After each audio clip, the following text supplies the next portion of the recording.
Boa noite a todos. Vamos dar início então ao nosso culto do Evangelho no lar da noite de hoje.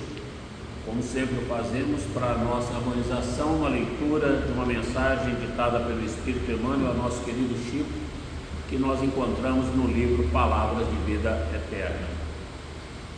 Ação de graças.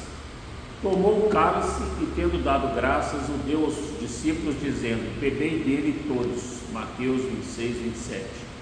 No mundo, as festividades gratulatórias registram invariavelmente os triunfos passageiros da experiência física. Lautos banquetes comemoram reuniões da família consanguínea. Músicas alegres assinalam o término de contendas na justiça dos homens, nas quais muitas vezes há vítimas ignoradas soluçando na sombra. Com Jesus, no entanto, vemos um ato de ação de graças que parece estranho à primeira vista. O Mestre Divino ergue hosanas ao Pai, justamente na hora em que vai partir ao encontro do sacrifício supremo. Conhecerá desoladora solidão no Jardim das Oliveiras, padecerá injuriosa prisão, meditará na incompreensão de Judas, ver-se-á negado por Simão Pedro, experimentará o escárnio público, será preterido por Barrabás, o delinquente infeliz. Sorverá fel sob a coroa de espinhos, recolherá o abandono e o insulto, sofrerá injustificável condenação e receberá a morte na cruz entre dois malfeitores. Entretanto, agradece. É que na lógica do Senhor, acima de tudo, brilham os valores eternos do Espírito. O Cristo louva o Todo Misericordioso pela oportunidade de completar com segurança o seu divino apostolado na terra, rendendo graças pela confiança com que o Pai o transforma em exemplo vivo para a redenção das criaturas humanas, embora essa redenção lhe custe martírio e flagelo, suor e lágrimas. Não te percas desse modo em lances festivos sobre pretensas conquistas na carne, que a morte confundirá hoje ou amanhã, mas no turbilhão da luta que santifica e aperfeiçoa, saibamos agradecer os recursos com que Deus nos aprimora para a beleza da luz e para a glória da vida.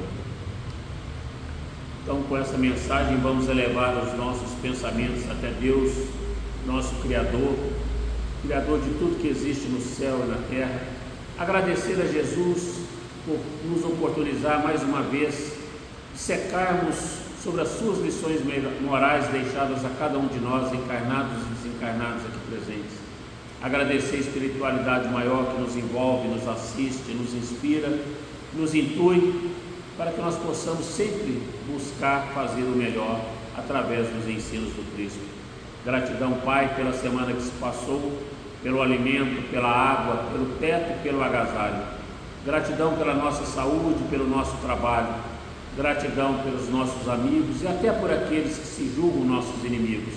Que a luz que rogamos para nós outros recaia igualmente sobre cada um desses nossos irmãos, seja no plano da carne, seja no plano espiritual.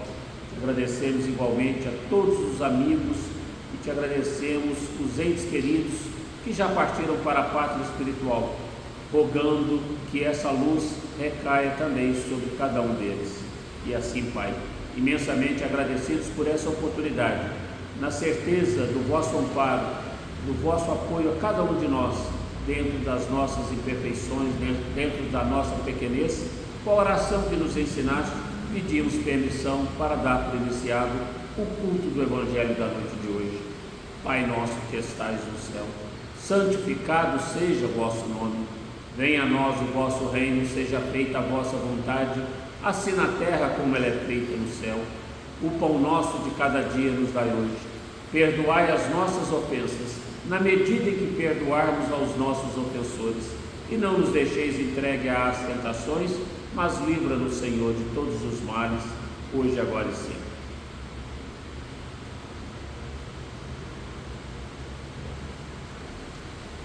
No capítulo 1 do Evangelho segundo o Espiritismo, temos a mensagem de Mateus que nos diz: não penseis que vim destruir a lei ou os profetas.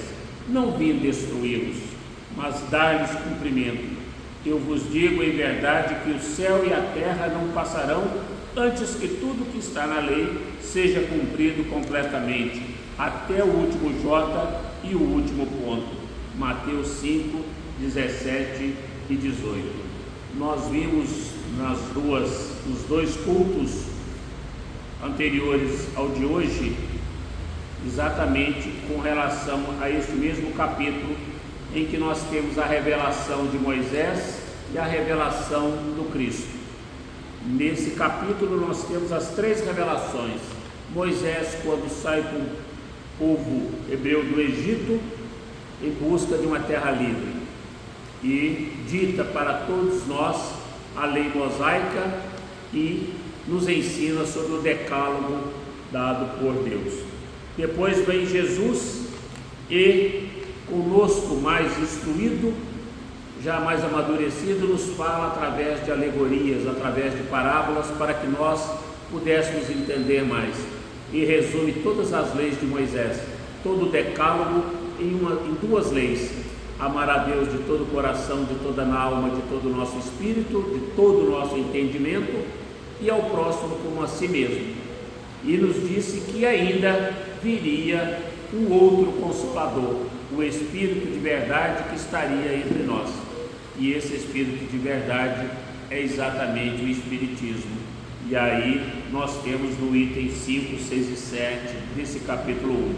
O Espiritismo é a nova ciência que vem revelar aos homens, por meio de provas irrecusáveis, a existência e a natureza do mundo espiritual e suas relações com o mundo físico. O Espiritismo nos revela esse mundo espiritual, não mais como algo sobrenatural, mas ao contrário, como uma das forças vivas e incessantemente ativas da natureza, como a fonte de uma multidão de fenômenos incompreendidos até então, e por esta razão encarados como coisas do fantástico e do maravilhoso. É a esses aspectos que o Cristo se referiu em muitas circunstâncias, e é por isso que muitos dos seus ensinamentos permaneceram incompreendidos ou foram interpretados erroneamente. O Espiritismo é a chave com a ajuda da qual tudo se explica com facilidade. A lei do Antigo Testamento, a primeira revelação, está personificada em Moisés. A segunda é a do Novo Testamento, do Cristo. O Espiritismo é a terceira revelação da lei de Deus. O Espiritismo não foi personificado em nenhum indivíduo, pois ele é o produto do ensinamento dado, não por um homem, mas pelos Espíritos, que são as vozes do céu, em todos os pontos da terra, servindo-se para isso de uma multidão incontável de médiuns. É, de algum modo, um ser coletivo, abrangendo o conjunto de seres do mundo espiritual, vindo cada um trazer aos homens a contribuição de suas luzes para fazê-los conhecer aquele mundo e a sorte que nele os espera. Da mesma forma que o Cristo disse: não vim destruir a lei, mas cumpri-la, o Espiritismo igualmente diz: não veio destruir a lei cristã, mas dar-lhe execução. Ele não ensina nada em contrário ao que o Cristo ensinou, mas desenvolve, completa e explica em termos claros para todos o que só foi dito sob forma alegórica. Ele vem cumprir no tempo anunciado o que o Cristo prometeu e preparar a realização das coisas futuras. É, portanto, obra do Cristo que o preside e que igualmente preside ao que anunciou a regeneração que se opera e prepara o reino de Deus na terra. Então aqui nós temos a terceira revelação, que é aquela que nos foi prometida por Cristo, que nos enviaria o Cristo Consolador. E por que é que o Espiritismo é o Cristo Consolador? Não é porque ele apenas enxuga as nossas lágrimas, mas porque ele nos faz observar através da razão, através da ciência, através da filosofia e através dessa religião de cunho moral, que nós estamos aqui para ser luz, como nos ensina Joana de Ângeles. Nós nascemos para brilhar, nós nascemos para sermos espíritos ditosos e haveremos um dia de habitarmos mundos ditosos, porque seremos nós aqueles, depois de um processo evolutivo, a tutelar a existência de irmãos que começam ainda na sua senda evolutiva. E por que essa doutrina consoladora nos fala exatamente, nos explica que dá execução a tudo aquilo que o Cristo disse? Porque o ensino não vem de nós, vem daqueles irmãos que nos antecederam, que partiram para a erraticidade, por isso espíritos errantes encontram-se no plano espiritual e nos ditam, através das mensagens trazidas pelos médiuns, a sua situação de felicidade ou de infelicidade que se deparam na pátria espiritual. Por que de felicidade e de infelicidade? Porque nós haveremos de colher exatamente aquilo que nós houvermos plantado. Se nós tivermos plantado a benevolência, a indulgência, o perdão, a paciência, a tolerância, a caridade em toda a sua inteireza, com toda certeza haveremos de colher bons frutos. Mas se partirmos para a pátria espiritual, envoltos em sentimentos ainda contrários à lei de amor, de justiça e de caridade, levando mágoas, ódios, desejo de vingança, esses sentimentos que ainda deturpam tudo aquilo que o Cristo espera de cada um de nós, com toda certeza colheremos dissabores na pátria espiritual. Então o céu e o inferno que nos esperam nessa verdadeira pátria, que é a pátria espiritual, vai depender única e exclusivamente daquilo que houvermos plantado. Por isso que o Espiritismo traz como seus princípios norteadores a existência de Deus, a comunicabilidade dos espíritos, a pluralidade dos mundos habitados, a reencarnação e a lei de causa e efeito. Nós não podemos escapar disso. Nós temos inúmeros irmãos que comungam desses dois primeiros princípios do Espiritismo, que é a existência de Deus e da imortalidade da alma. A esses nós denominamos espiritualistas. Nem todo espiritualista é espírita, mas todo espírita é espiritualista, porque nós espíritas acreditamos em Deus, na imortalidade da alma e na reencarnação, bem como na comunicabilidade ou na possibilidade dos nossos irmãos que se encontram na pátria espiritual poderem se comunicar conosco através daqueles a quem nós chamamos médiuns. Então, como fala nesse capítulo 1, não vim destruir a lei, o Cristo bem disse, que também não veio, mas dá cumprimento a esta lei, e o Espiritismo para dar-lhe também execução. E a execução que o Espiritismo tem dado com relação à lei de Deus é exatamente através dessas mensagens ditadas pelos Espíritos superiores, nos orientando, seja de natureza individual, seja de ordem geral, mas sempre para o nosso crescimento.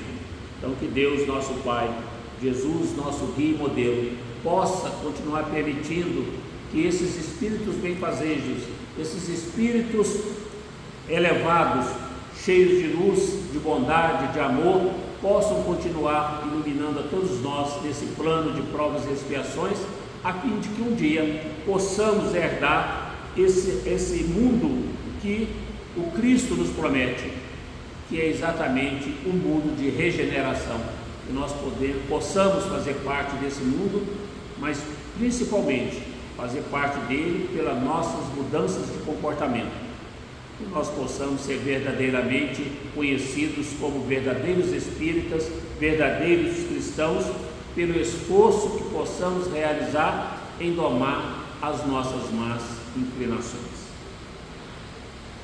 Então vamos elevar mais uma vez os nossos pensamentos a Deus, a Jesus e a espiritualidade maior que nos envolveu, nos assistiu, nos inspirou na noite de hoje, agradecidos por mais esses ensinamentos, na certeza de uma semana na vossa presença, Pai.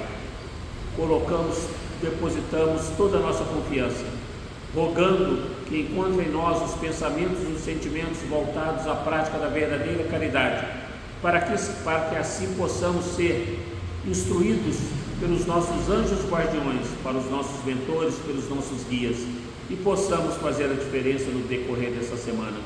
Ilumine os nossos passos, conceda-nos os instrumentos necessários para que possamos nos modificar através da renovação das nossas atitudes, que possamos extirpar dos nossos corações todo orgulho e todo egoísmo, chagas da humanidade.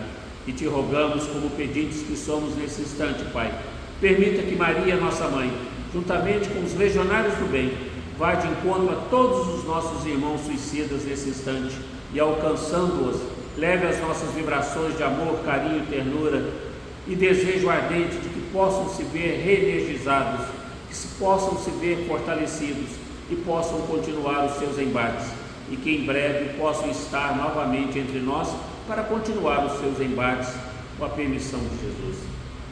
Te agradecemos infinitamente por mais essa oportunidade e com a oração de Maria damos por encerrado o nosso culto do Evangelho da noite de hoje. Ave Maria, cheia de graças, o Senhor é convosco.